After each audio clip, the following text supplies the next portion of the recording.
small town boy. A big time dream. Good beginnings and no goodbyes, Jimmy. I'll drink to that. Stand by, and...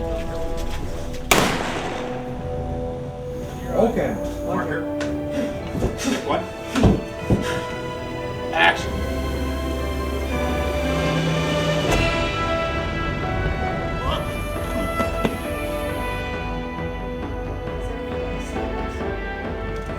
Say it to my face, boy.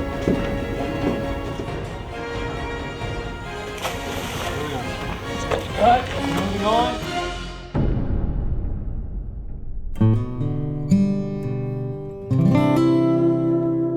Noble Things is the story of a rising country music singer. Don't like that? A young man who finds himself adrift in Tennessee and is forced to find a way home. What's in Blackwater? My dad's sick. Trying to get home. Jimmy, they tell me he's got a couple of months. Once he's home, he has to deal with his father, who is dying. Well, I'm glad to see you, son. I just thought I'd see you again. His imprisoned brother. I told you never to come here. And a romance he left behind. Do you still love me?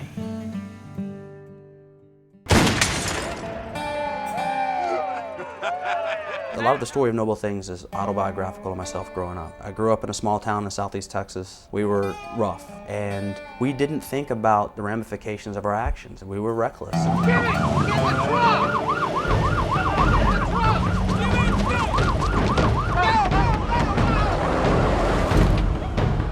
Charged every situation with all we had. We were extremely loyal to each other. And in a 17-year period, we crammed a lot into that. Cut. Go again. One more time. You know, I had this muddled mess of stories of parts of things that had happened to me and my friends and my family. And Dan said, man, that'd make an interesting story if we could find that through line in the hook. And this guy brings the structure. One more. Let's get it right then.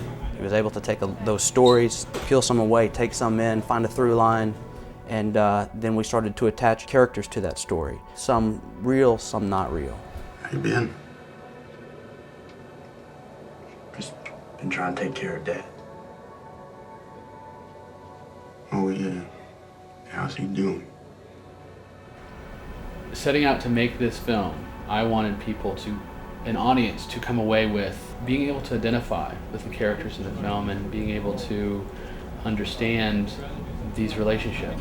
People don't talk about the father and son's relationships, and we all have them, and it's something that I really wanted to touch upon because a lot of people don't, and it was something that we really wanted to tackle, and I think it came across, and I want them to be able to, understand that.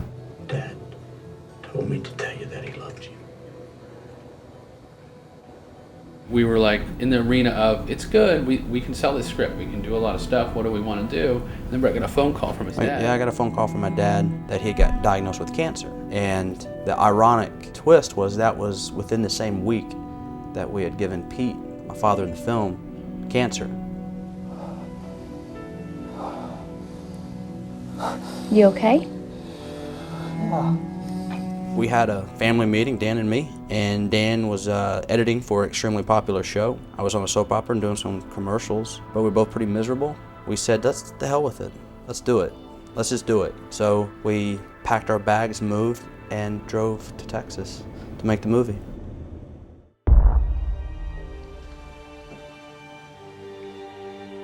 Kyle, start talking.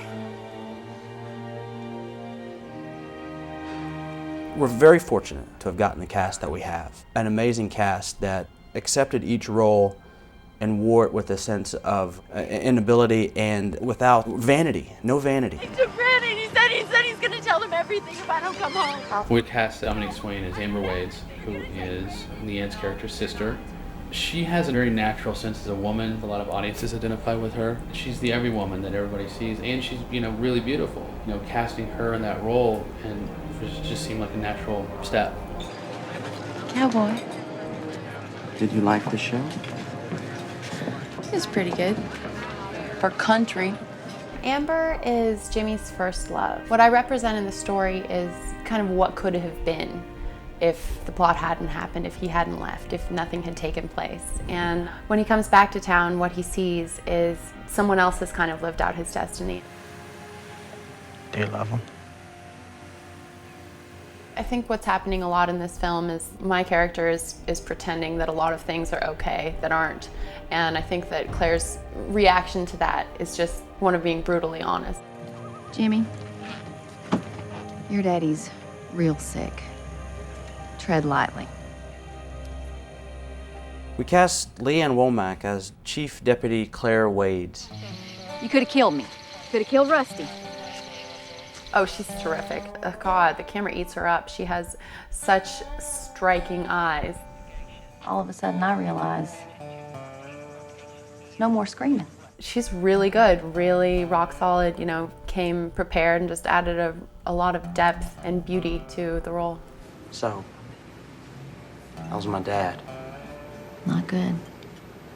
Not good at all. Sheriff Wades is somewhat of a no-nonsense character. Really wants to run a tight ship, never quite pulls it off. I'm not gonna play these games with you anymore, Kyle. Trouble. That's all you are. The movie's about not being able to run from your past, eventually the truth finding you out, and doing the right thing in the end. All right, here's what I got, Sheriff. I'm charging the driver with DUI and all of them on evading. Shots fired, tossing bottles. That's an assault on an officer. My name is Michael Parks, and I play Sheriff Pete Collins. Well, we having a good time, boys? I don't want to interrupt you fine gentlemen from entertaining yourself. The character is a straight-ahead, Texas-born sheriff whose boys are a little wild. His wife died, and he's left to raise them, and feels a bit of guilt because that he didn't think it was properly done. Kyle, how many times have I got up in the middle of the night and gone out and dragged your big ass home? Look at me when I'm talking to you, Kyle. Well, as I say, there is something lacking between them. I saw a song that you wrote in that book. You wrote that for your brother, didn't you? And you? The love is always there, but in this story, it's why it's really Texan is that they're not the kind that are constantly saying, you know, I love you, darling, I love you, and hugs and kisses. It's not that way. It's there. It's deeper. I've been out there,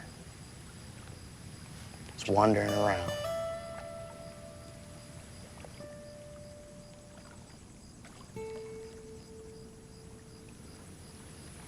I tried. Tried real hard, Dad, to make all this worth something.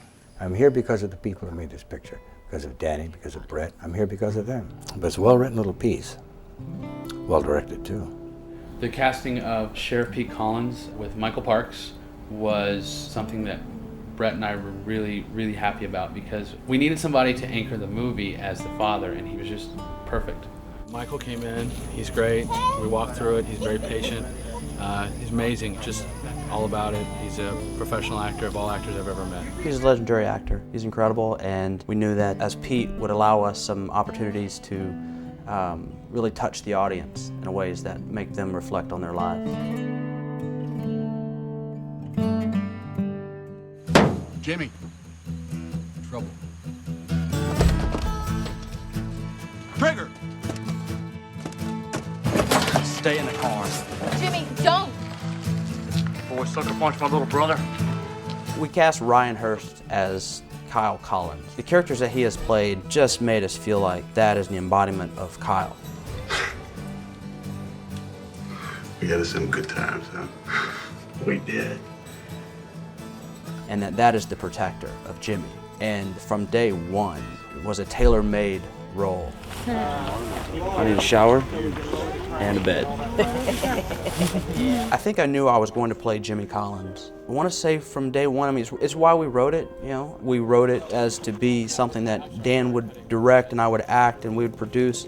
But then as the script started to come along and an actual production was inevitable, we started to play around with the idea of casting a well-known actor as Jimmy Collins. And I was up for it. It was what was best for the project. By this point, we'd committed everything to Noble Things. But it was too big a risk, and at the same time, we justified it in so many ways, at least I did, that I'm in 84 of 86 scenes, and we beat the hell out of Jimmy Collins. I knew I'd get up and come back to set every day. I knew I would, I'd have to. I couldn't walk away, and so that, I think that had to do with it as well. Hey. You want to live to make this movie, you leave him alone. Not the talent. Hey. Hey. No, I'm just, no. I wasn't doing the talent. No, this is the producer. No. Oh, I didn't have my hat turned around. Listen, son. I've been a lot of bad places. And I've seen a lot of bad things. But that don't make me a bad person. I'm Ron Canada, and I played Moses in the film. I'm James Parks. I played JC in the film. Moses is a long-haul truck driver who happens to be in a diner in the early part of the movie. And Jimmy is on his way home, working his way back home from Memphis. I was wondering if you might be headed through Texas. He is his sidekick along, a character named JC, Moses and JC. Jimmy, this here is JC. JC? This is Jimmy. He told me. There's an angelic quality to both of those characters that represents Jimmy's lack of faith, that he has to attach himself to them in order to get him home, and that is certainly those two guys. So the casting was perfect. James and Ron are great friends, and so there was already chemistry there. We couldn't have gotten more fortunate. Y'all like that? This is a big night for me, and I appreciate y'all being a part of it. Now I want to say a special thank you to the man that made all this possible. My friend, an LEG recording artist, and country music superstar, Ronnie Crawford. We had written a role of Ronnie Crawford in the film because we wanted to make a realistic avenue of how Jimmy Collins got from here to here as far as his country music career. We cast Tracy Byrd from my hometown. Now, it's different out there. There won't be any family or friends to cheer you on. Ronnie Crawford was an already established big country and western star who came back to take Jimmy and bring him along to where he had made it himself. Get him a record deal, put him on the road with him, join him up with his manager, and try to make his career a success. Think you can handle it? You're gonna be out there with me, Jimmy. I'll help you. We met through a mutual friend. I talked to him about shooting the film and playing the part, and he said I'd love to. It was something I wanted to be involved in, just from kind of hometown standpoint of just wanting to be involved in somebody succeeding and doing well from where we're from, because it's a small town, it's a country town, and anytime any of us come out of there and do well, I like to see that happen. The good beginnings and no goodbyes, Jimmy. I'll drink to that.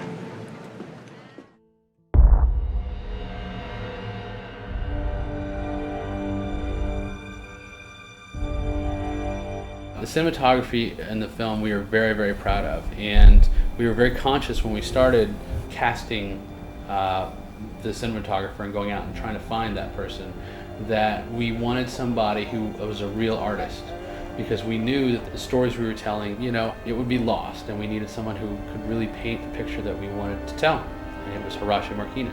We're at the Dixies. This is a little overwhelming place because it's big, it's gorgeous, beautiful, but it has a lot to do. I mean, I love the challenge. He's not only an amazing person, but an amazing artist, and he really, really did exactly what we had set out to do. It's a Texas movie. It has a lot of male characters in the movie. So Brett, Dan, and myself, we always knew the DP needed to be somebody with a certain sensitivity, sensibility, and you couldn't just bring somebody in who would be a bulldog DP. So Horacio was the perfect choice for it. The way he shoots and the way he sees things brought a lot more emotion, I think, to the film. I think it shows on the screen. The soundtrack for Noble Things has grown with the same enthusiasm as the movie has in getting the actors on board is because of the screenplay. We had Nashville connections. Growing up in Southeast Texas, where so many country music singers are from, Mark Chestnut, Tracy, Byrd, Clay Walker, George Jones, Tex Ritter, it goes on. We knew some areas that we wanted to go with the soundtrack of the film and took it to Jason Green, who wrote many of Clay Walker's #1s. We put him to work writing original songs for the movie, songs that you haven't heard, and then he took that to Clay Walker, and Clay Walker saw the movie, decided he wanted to produce the soundtrack and get involved with the casting, if you will, of the artists that would perform on that soundtrack.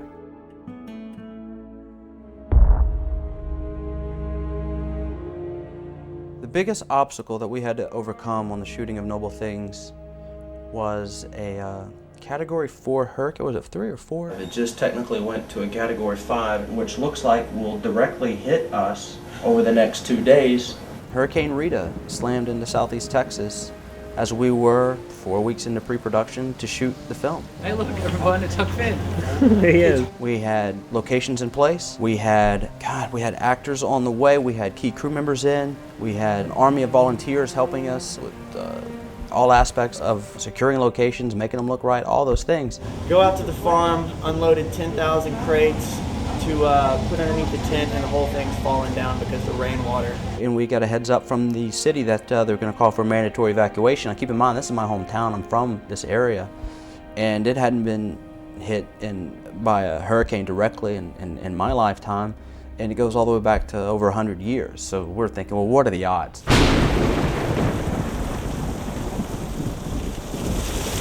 You call this suffering for your art, Dan? Hurricane Rita set the film back about 9 months. At the time, we were all in pre-production. We were about a couple of weeks away from our first day of shooting when we got the news that a hurricane was coming. Of course, the first thing we had to do was worry about the safety of all the cast and crew that was already in town. So we all evacuated to Dallas, Fort Worth, and cramped into a hotel room. Actually, it was a motel room with probably about 8 people to a room, and a hot stove, a few dogs, grandparents. Hello! And just watched on national news our locations being destroyed, which was heartbreaking. So the only thing we could do at the time was send everybody home, fly them back, and tell them, you know, we'll have to wait and see when we can reshoot this movie. That was one of the hardest phone calls I think I've ever had to make. Calling the agents and managers and letting them know we had to cancel the shoot. Now we're trying to strategize our plan of when we're going to go back in. Still got a lot of families' houses. All my family's houses are down there. So we're putting a plan together to go back in and be some of the first back in so that we can secure the houses from looters, or maybe shore them up for another storm that may come, not a hurricane, but just any rainstorm. So plan all of that. We never knew if we would ever be able to come back. So that was hard. We knew it was bad watching it come in that night.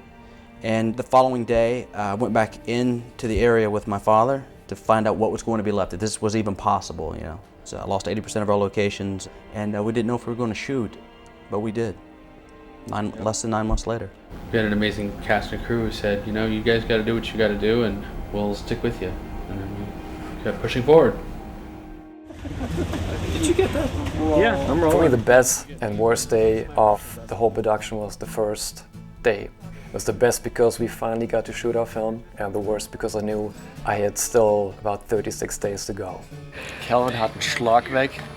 Sowas habe ich noch nie gesehen. I learned that when you don't know anything, sometimes it's better because you're willing to take chances. We're having a good day. But it really, really taught me that, you know, it's better sometimes not to know something and then to take a chance on it anyway. It's been real, it's been fun, but it ain't been real fun. The biggest lesson I learned about this film was about myself. I didn't know that I could keep going when I'm tired that much. I didn't know that I could keep working beyond what I felt were my own limitations. I also learned what it was like to work with a group of people that were committed to the same cause and how you need them, and you can't do everything by yourself. We're talking examples about how Dan and I work together. They might as well be speaking Greek right now to me.